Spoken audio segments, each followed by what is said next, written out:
Have you ever considered trying powerlifting in your own training program? Today I'm going to talk about my experience with powerlifting and how to integrate powerlifting or maximal strength training into your hybrid training program. Let's talk about what powerlifting actually is. If you're anything like me, when you picture a powerlifter, you're picturing a big, hairy, tattooed up human being lifting a ton of weight. And whilst they're not all hairy and they don't all have tattoos, powerlifters are some of the strongest human beings on earth. Funnily enough though, the term powerlifting is slightly flawed. When we look at power as a fitness attribute, power is actually the combination of strength and speed. However, when we look at the sport of powerlifting, we're looking at maximal force production. And this is because during a powerlifting competition, when we perform the squat, bench, and deadlift for one repetition, we're trying to lift the maximal weight that we can, which requires maximal strength. Now, maximal strength is the main fitness attribute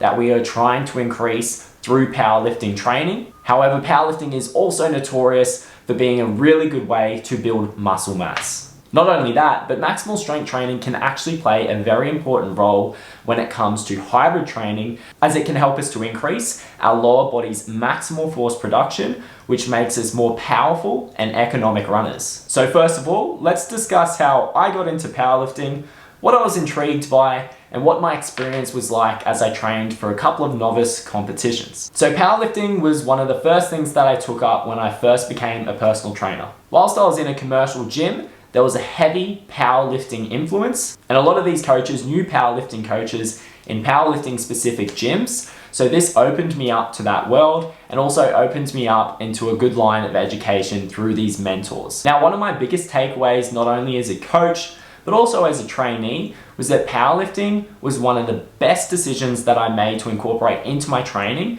because it helps me to teach the squat, the bench, and the deadlift, as well as understanding some biomechanical and functional anatomy concepts when it came to these lifts, and how that also applied to other exercises that I'd be teaching my clients or that I would be incorporating into my own training programs. So some of the techniques and some of the cueing that you'll learn through powerlifting are global to a lot of training programs, whether this is for someone from the general population just looking to build a little bit more strength and work on their general health and fitness, or you could be working with athletes who need to become super powerful. I believe any coach or trainee should have some form of maximal strength training or powerlifting in their training program to really maximize their muscular strength. Now, the fact that I had some other powerlifters and coaches around me to educate me on how to lift properly really excelled my progress when it came to my own powerlifting training, as well as how I taught it to my clients. So originally I was just looking to better myself and to be a bit stronger, so I was as strong as some of my mates in the gym. And starting to be around more powerlifters, I got inspired to actually compete in the sport. Now, if you've watched the video last week, you would have heard that I created a little bucket list to compete in powerlifting, bodybuilding, and having a Muay Thai fight. So powerlifting was the first thing off the bucket list that I wanted to tick off. So whilst I had a couple of good mentors and mates who showed me the ropes when it came to the beginnings of my powerlifting journey, when it actually came time to compete in powerlifting, I looked for a coach that I could really rely on and who had a really good reputation in the powerlifting realm. So if you did want to look into a really great powerlifting coach who niches in that area, look up Brendan Greco from Epic Coaching. He was the guy that took me through both of these powerlifting comps, and I cannot speak highly enough of this guy. He has so much passion and dedication for the sport itself, and he's been in the game for such a long time. So when it came to actually competing in these competitions, whilst I was gaining knowledge on how I would program for it, I obviously let Brendan take over here, as he had a greater understanding of the sport and the programming side of things than I did. And when we were actually training up for these powerlifting competitions, I was joining in on these group training sessions where we might have had 3, 4, 5, maybe even 6 people in there at one time. So there was actually a sense of camaraderie, and you had a lot of motivation seeing these guys lifting heavy ass weights around you. I can tell you I was definitely not the strongest guy in the gym at this point, but it was really inspiring to see these boys and girls lift these weights and also have them cheering them on each time that you had to hit, a heavy single or a heavy double, or you're going for a new personal best in the gym. Not only that, but having Brendan there or some of these guys spotting you also gave you a lot of reassurance that you weren't going to get stapled to the ground by the barbell. So fast forward down the track when it actually came time to competing on the powerlifting stage. This is where in my training I was leading up to a lot of my heaviest lifts at the time. My heaviest bench in the gym was probably 115 kilos. Heaviest deadlift, I'm gonna call it 200 because there was a 220, but it looked like absolute dog shit. My heaviest squat, which I'm probably most proud of, was a double bodyweight squat. So at the time, I think I was weighing in at about 85 kilos, but I lifted 182.5 kilos in the gym. However, sadly, I wasn't able to replicate this when it came to the stage where I think I only squatted about 165 or 170 kilos. So this leads me into one of the biggest challenges that I found originally with powerlifting, and that was the mentality that you need to get under a barbell with a lot of weight on it, not having done that weight before and being confident that you can lift it. Trusting yourself, trusting your coach, trusting the spotters around you so you can actually get that weight back up, not get stapled to the floor so you can complete your next sets too. Outside of that, each time you lift a weight that you weren't sure that you could lift, you will again give yourself a sense of confidence that you can actually do something well, which kind of propels you into the next set, the next rep, whatever you may be doing, or the PB that you want to hit in future. So you just have to keep proving to yourself that you can lift these heavy weights. However, you're not always going to. So one of the best things that you can learn to do when it comes to powerlifting training is learning to fail. It's always going to be the safest option to have a spotter or a couple of spotters there, depending on the weights that you're lifting and their ability. However, you should learn how to set up some safety racks when it comes to squatting, and learning how to actually fail properly with the bar, landing down with the barbell on these safety racks, exiting forward and not dropping it on the person behind you. When it comes to the bench press, you do need to be cautious when you do this, that there is not people around you that could get injured. But if you are going for a heavier weight and you cannot get a spotter, taking the clips off the bar so you can slide the weights off to fail that lift is going to be your safest option, because if you get it stuck on your chest and it starts to roll up and you've got a lot of weight up there, you're going to put yourself in a very dangerous position, and people have died doing this. Now, obviously, when it comes to your deadlift, if you cannot lift the weight, you will just drop the bar. So this is probably one of the safest options. Now, when it comes to your ability to fail a lift and then successfully hit it in future, you just need to accept that failure is going to be a part of your training when it comes to powerlifting or maximal strength training. You're trying to lift the heaviest weight possible, and you will hit points in training where you reach your ceiling. So being okay with that is absolutely going to be a critical aspect of you becoming a much stronger lifter in the gym. So when it comes to some of the physical benefits from powerlifting training, a very obvious one is your actual maximal strength. So the maximal amount of weight you can lift for one repetition. Traditionally, this is done across your squat, bench, and deadlift. However, there are other exercises that are used as secondary or accessory lifts when it comes to powerlifting training. And this might be something like a Romanian deadlift, a front squat, it could be incline bench press, overhead press, these sorts of exercises where you're trying to lift a lot of weight using similar muscle groups that would be used during your primary three lifts, being the squat, bench, and deadlift. So another physical benefit that I actually found from my powerlifting training was increasing my muscle mass. Now, as always, when it comes to fitness, we like to use analogies that have something to do with cars. So when it comes to increasing muscle mass, think of it like you're building the actual size of the engine in the car. When it comes to actually increasing maximal strength, we're pretty much tuning that engine. We're polishing it out, smoothing out any issues here so we can fully use the size of that engine, the size of muscle we have, to maximally recruit how much force it can produce. So you'll definitely start to see some increases in muscle mass, provided your training is on point and you are adequately fueling yourself through your nutrition. Now, when it comes to some of the mental challenges that I found with powerlifting, I guess there was definitely a sense of mental toughness that I built, and I guess resilience, having to lift a very heavy weight, recover for long enough, and then lift the same thing, if not heavier again. And as you will notice with my overall emphasis with the training and the coaching that I do, I really want to bring out self-confidence. And I believe that's another thing that we can gain through powerlifting training. We're constantly raising the bar, literally and figuratively speaking, so we can start to hit new personal bests, and we're proving ourselves just how competent we are each time, which over time results to us in increasing our self-confidence. Now that we've dived into powerlifting, my experience with it,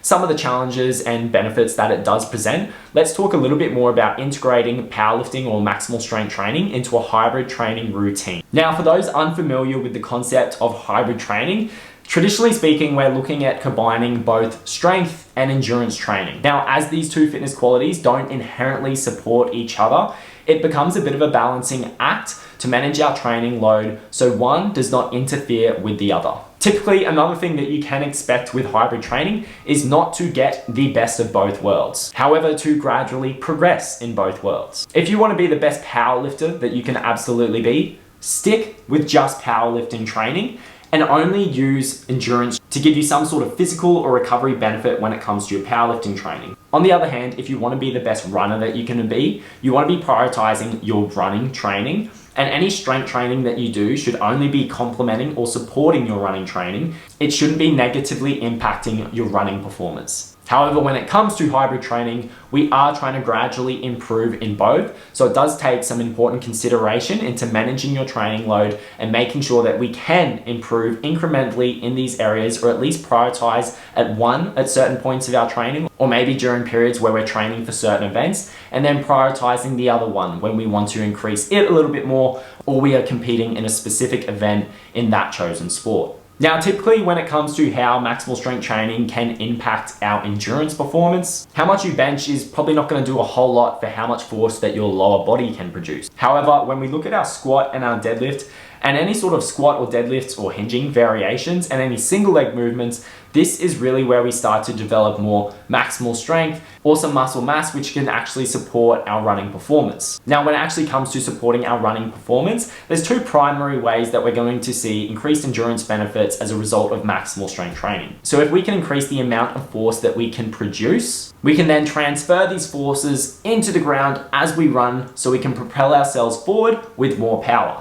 On the other hand, having a muscle that is more resilient, a muscle that can absorb more force, means it is going to be more tolerable to the amount of load that it receives from your running training. Now, depending on some of the other exercises that you do, if you do see some increases in balance or coordination from your strength training, and this can transfer over to your running, this could also help with your running performance, how powerful you are, how well you recruit motor units and then muscle fibers to produce force, but also coordinating your body and resisting movements that leads to energy leaks, which then results in you being a less economic runner. Now, if you are someone that is currently a powerlifter or someone who does love their strength training, one concern that you may have when it comes to incorporating more endurance training is how it will affect your strength. One of the first things that pops to mind here is not doing a hell of a lot of high intensity running when you're planning to do a lot of high intensity lifting. This is because the more high intensity running that you're doing, you will increase the amount of neural fatigue, which is going to inhibit your strength training. On the other hand, if you're doing a high volume of running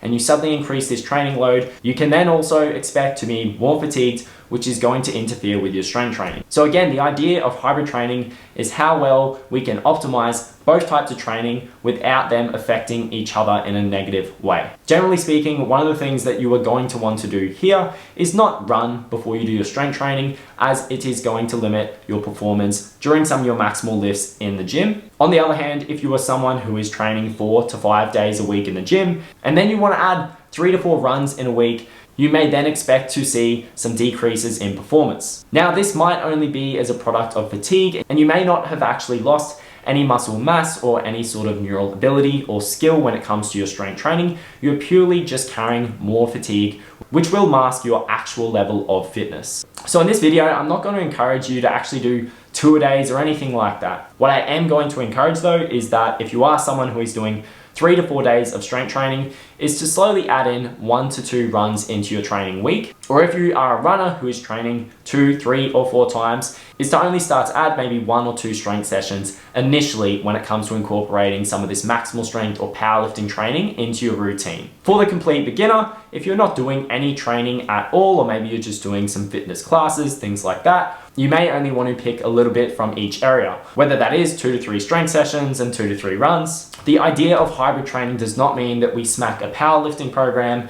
and a 10K or a 21K, a marathon program together to form this one ultimate program, because you will probably just become very fatigued and likely injured at some point. What I am going to say is that if you are someone looking to incorporate more strength training or more running or more of each, is to respect your body and the signals that it is giving you.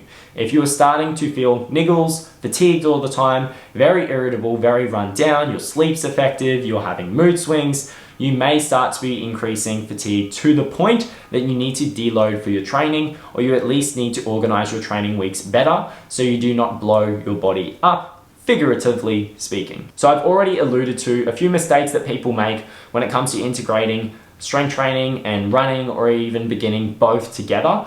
And a lot of the time is that they become too fatigued, or they wind up becoming injured because they overcommit themselves. They don't understand their body's capabilities and how to manage their training load, but possibly they also don't understand how to manage their nutrition when it comes to combining both strength and endurance training. So one thing that you will notice as you start to lift heavier and build your own hybrid training routine that incorporates powerlifting or maximal strength training is you start to increase your neural fatigue. Now, the other kind of fatigue that we want to look out for here is that when you're doing some of your higher repetition sets in the gym, or you're doing some of your higher intensity runs, you're going to be depleting glycogen, which is stored carbohydrate that sits within your muscle and your liver. Given that we need glycogen to fuel our brain and fuel muscle contractions, once this starts to deplete, if we do not replenish it, we're going to start to feel very fatigued, weak. We might even get lightheaded at times if we start to become hypoglycemic during training sessions. So another important factor when it comes to integrating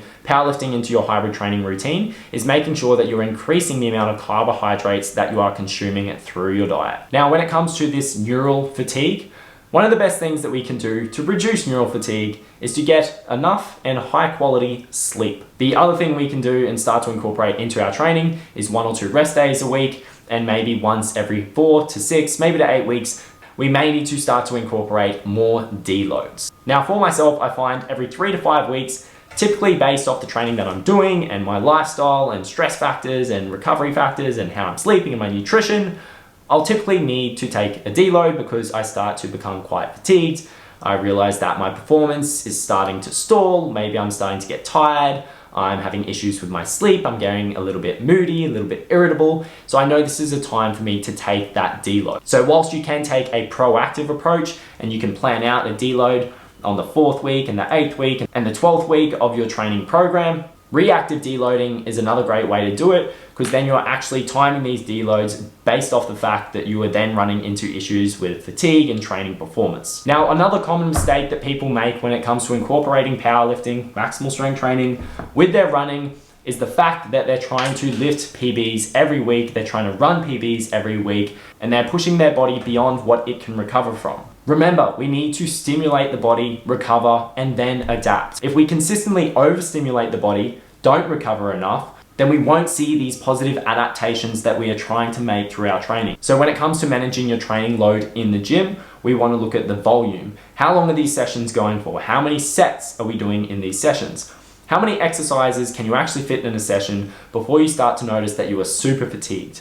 And at what intensity are we actually lifting these weights? Typically, how I'll prescribe weights for my clients is using reps in reserve, or RPE, rating of perceived exertion. This gives my clients a guideline of how many reps they should have left in the tank, or how hard they should be working on a scale of 1 to 10. Some coaches like to use percentage-based systems based off a client's 1 rep max. However, I like reps in reserve and RPE because it is relative to your condition on the day. If you are basing this off your 1 rep max, that could have been on a very good day when you were very well recovered, maybe you tapered in for it, and then you run into a training session where you're super fatigued, you've slept for 4 hours, you haven't eaten enough food, so the percentage that you're working off for that day is just going to drive you into the ground, and you would have been much better off using a reps in reserve or RPE prescription to guide your training in that situation. Now, another thing that we want to prioritize if we want to see relatively even gains in our strength and endurance, we need to focus that we're not prioritizing one area more than the other.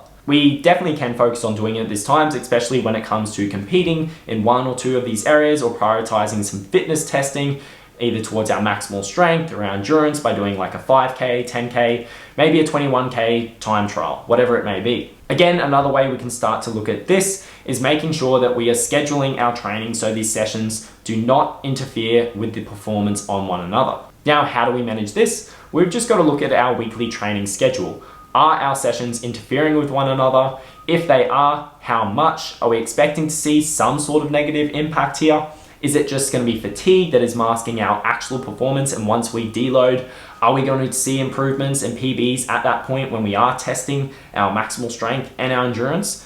Realistically, the best thing you can do to make sure that your training does not interfere with each other is separating your training sessions. If you are someone who is training maybe 5 or 6 times a week, making sure that you don't run before your strength training sessions. Now, if you are training both strength and endurance on the same day, try to do your strength in the AM and your endurance in the PM. And make sure you rehydrate and refuel in between to optimize the recovery for that second training session. Now, whilst it's pretty obvious, if you start to prioritize strength over endurance or endurance over strength, you're going to see detriment to one of these fitness qualities, whilst you might see the other one increase. Largely, the mistakes that are made when it comes to integrating maximal strength and endurance training is balancing training load, because if this becomes the issue, you start to run into problems with fatigue, you can run into problems with injuries if this prevails over time, and you're not going to see those increases in training performance. Another thing that is going to affect your ability to recover from training is your nutrition. The main mistake that people make with their nutrition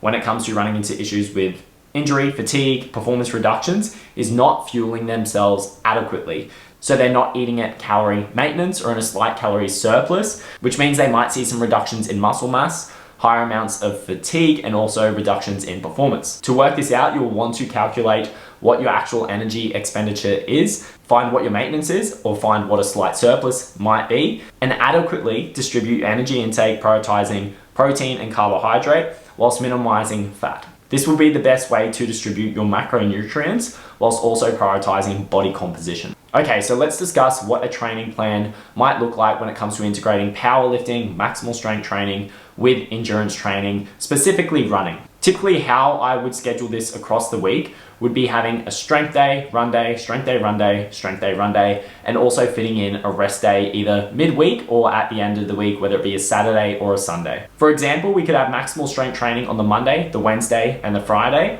and then we can have a run on the Tuesday, Thursday, and the Saturday. You could start your week on the Monday, prioritizing your squat, followed by a secondary lift, possibly a Romanian deadlift. You also might throw in some unilateral work like a split squat. In addition to this, I would also add in a pulling movement and some sort of core movement. Of course, you can always add some extra accessories there. However, for anyone just getting into strength training or someone who's doing strength training, bringing running into the program, I wouldn't be packing out your strength training sessions just to manage fatigue and to make sure you can actually manage your training across the weeks and months to come. Now, on the Tuesday, we could look at doing some interval running. So this is going to be our higher intensity running for the week. So to start and finish this session, you would have a 10-minute warm up, 10-minute cool down, might be some walking or jogging. If you wanted to add some other exercises in there, you could also do that. Now, it just depends what you're actually trying to chase here when it comes to the physical adaptations that you want to make. For this instance, I'm just gonna have some threshold intervals where we're gonna be working at 80 to 90% of our maximum heart rate. So over time, we actually wanna look at getting about 20 to 40 minutes of actual time spent in that heart rate zone. We can do this by incorporating working intervals and rest intervals. As an example, you might have 5 sets of 4-minute intervals with 2 minutes rest in between. And if you are monitoring your heart rate, you want to be looking at that 80 to 90% zone based off your maximum heart rate. Now, given that your interval running is going to be quite taxing on your legs, on the Wednesday would actually be prioritizing your bench press. So this session is going to be more upper body focused. However, you can also have some secondary lifts to complement your squat or your deadlift. If we're going to keep an upper body focus here, we might have some bench press, some pull-ups, some sort of rowing, maybe some overhead pressing, some face pulls. And again, if you can fit some more exercises in, you might throw in some biceps and triceps here. Now, by Thursday, you're probably going to feel a bit of this fatigue picking up from your training. So this would be a good time of the week to have an easier run. Or if you are someone that needs to build their fitness up, you might be looking at intervals of jogging and walking. And we would be aiming to stay between zone 1 and 2 here. To be honest, unless you're super fit, zone 2 is probably going to be a lot more achievable than zone 1 for the majority of people watching this. So this is where you might be working between 60 to 70, 75% of your maximum heart rate. This run might be 30 to 45, maybe 60 minutes long. However, the focus with this is just to maintain good technique and form and not have this being a really hard run in the week. You want to feel good coming out of this and have that bit of an itch to get back into the training on the Friday and the Saturday. Now, on the Friday with our maximal strength training, we're going to prioritize our deadlift. And as our secondary lift, we're going to look at a front squat or some sort of squatting variation to complement our actual barbell back squat. You could include something like an incline bench press here to complement your bench press, whether this is with a barbell or dumbbells. And again, I would include a pulling movement here, whether that be horizontal or vertical,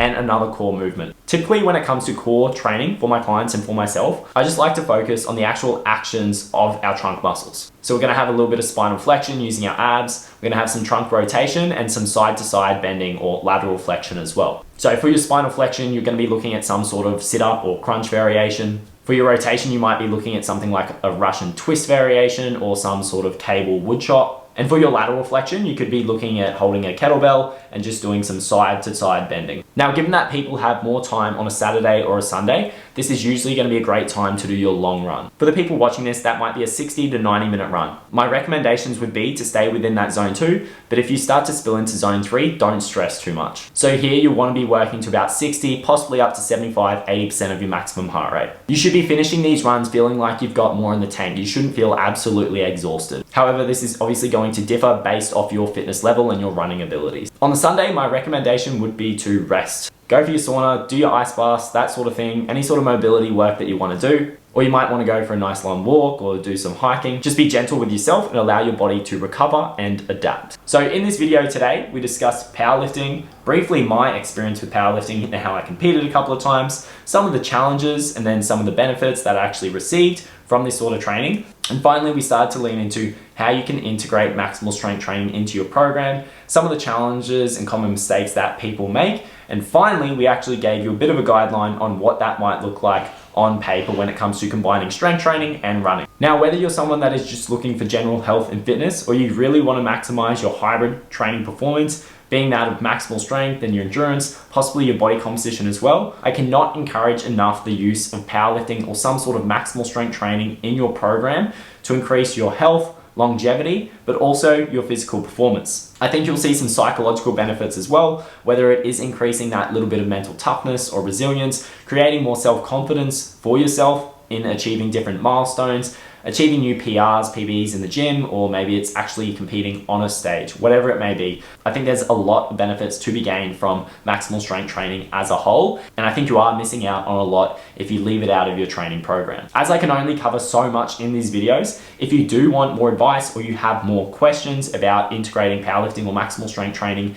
into a hybrid training routine, feel free to message me privately on Instagram, drop your comments here, or if you have any ideas of future content that you want to be covered, please leave a comment here or message me on Instagram. Now, if you are someone who is serious about creating a leaner, stronger, and more endurable version of themselves, so they have the self-confidence to experience all of the opportunities that they have in life, then I would encourage you to apply for my Hybrid Transformation 2.0 program. On Instagram, I have an application form there. Otherwise, feel free to message me on Instagram if you have some questions before applying for the program. I hope you guys enjoyed this video today. Next time, I'm going to be talking about my experience with bodybuilding and how you can integrate hypertrophy training into a hybrid training routine. Until then, see ya.